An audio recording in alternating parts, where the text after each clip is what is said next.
Hi everybody, my name's Susan Barrett. I'm a trustee at Chappaqua, and I'm here with my friend, my neighbor, and fellow Chappaqua member, Melissa Lafferty. We're going to talk with you about our lovely bird sanctuary. It's a beautiful fall day in October. We're blessed with this weather. So with that, we're just going to go ahead and have a little conversation for your pleasure. So Melissa, Yes. Can you just tell me a little bit about your background in horticulture and Okay. what led you to your interest in bird watching?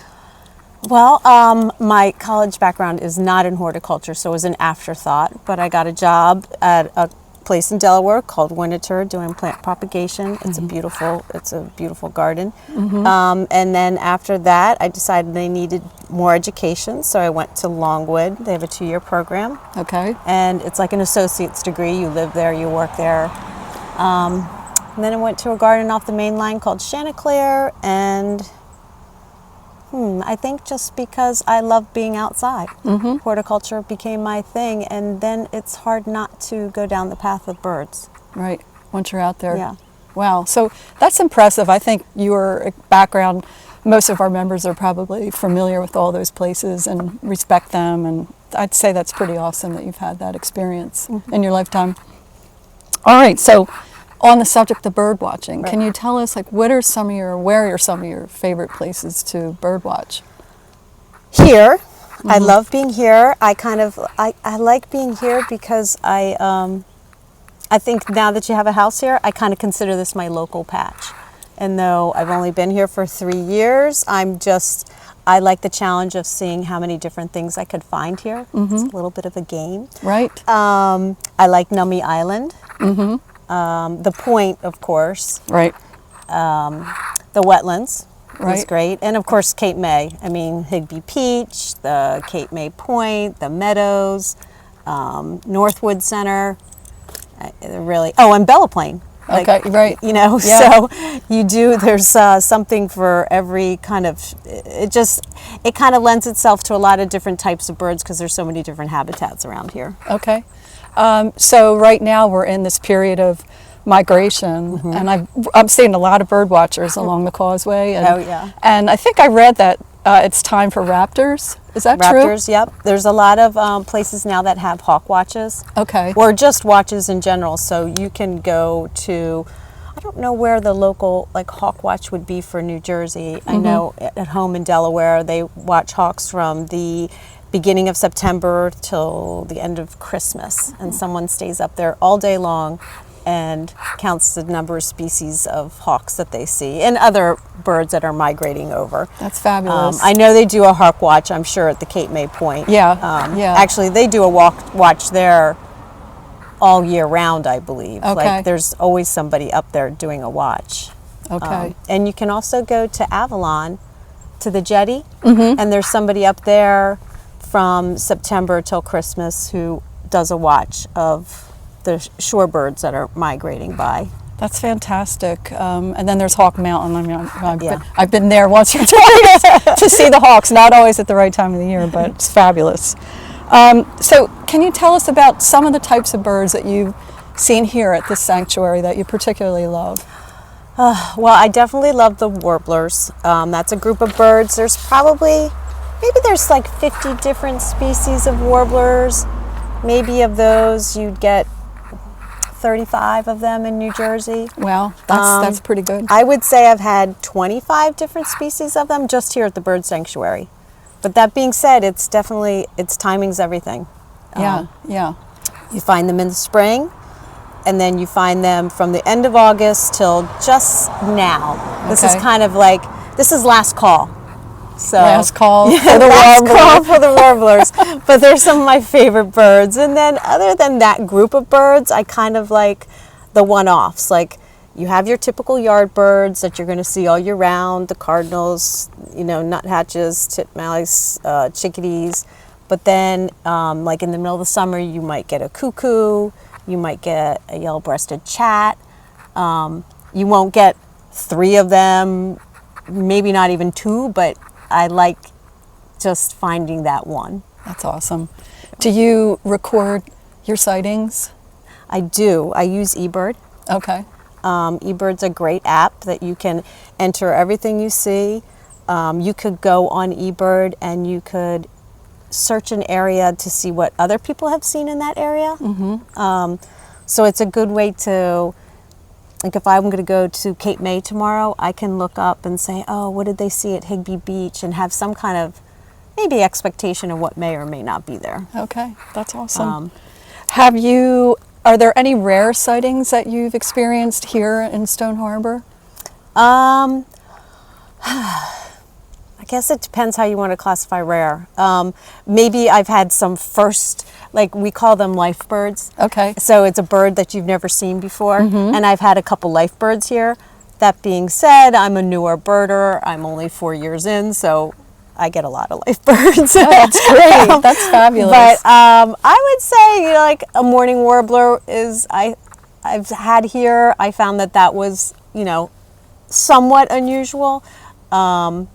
I can't say I've had anything that probably set off alarms and everybody came rushing to the bird sanctuary because they wanted to see it, but I'd also probably be a little hesitant to make that call without somebody else here with me. Okay. Because there's actually, when you enter a bird, people get alerts, if they're signed up for alerts, to tell you, oh, there's a rare sighting at X, Y, and Z. And people will Rush drive there. to that spot to see that bird. So okay, you don't want to set off any alarms. I would be a little, I don't know if I'm ready for that, but feel much more comfortable doing that when I'm with other people and I can be sure of what it is that I'm seeing. I get it. Yes. I get it.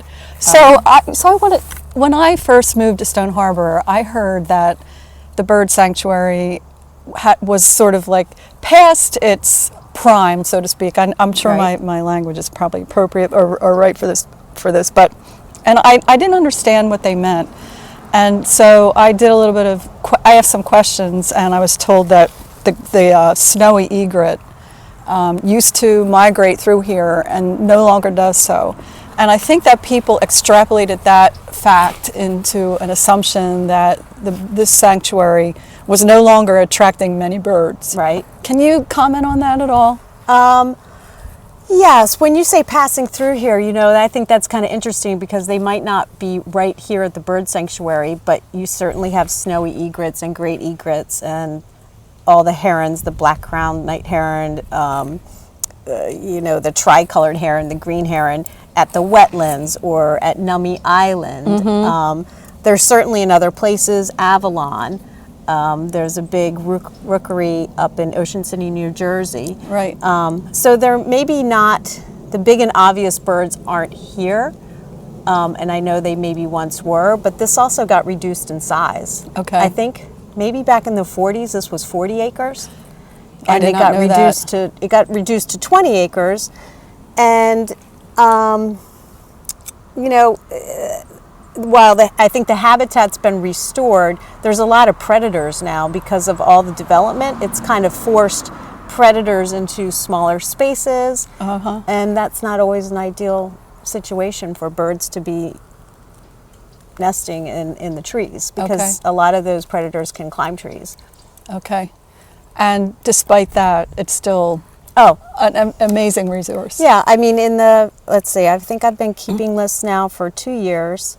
And I'm up to 120 different species of birds.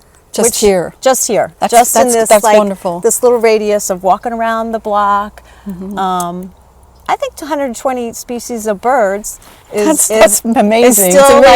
Is still is kind of can refute the there are no birds here thing. Yeah, my gosh. They may not be the big and obvious, but they're small and the special. little birds count. Yeah. Well, as we were sitting here before we started filming, Yeah, Melissa's sorry, looking I'm getting up. a little distracted. She's looking up. Go ahead. What is it? No, well, there's yellow rup warblers in these pines. This morning there were several brown creepers. There's definitely some golden crown kinglets up here right now. It gets, it's 2:30 in the afternoon, so it's a quiet time of the day to be birding, but they're still here. It's best to come first thing in the morning. Okay. Like if you're going to bird the sanctuary, you want to come at 7 when the birds are if they're migrating, they come here and they're hungry because they've flew through the night. Right. So they need to eat right away when they get here. They need gas in the tank. Yeah. And then it just kind of quiets down, and then it can get busy again in the evening. Okay. So. Well, that brings me to my next question, which is advice for people who might want to take up the hobby here in Stone Harbor.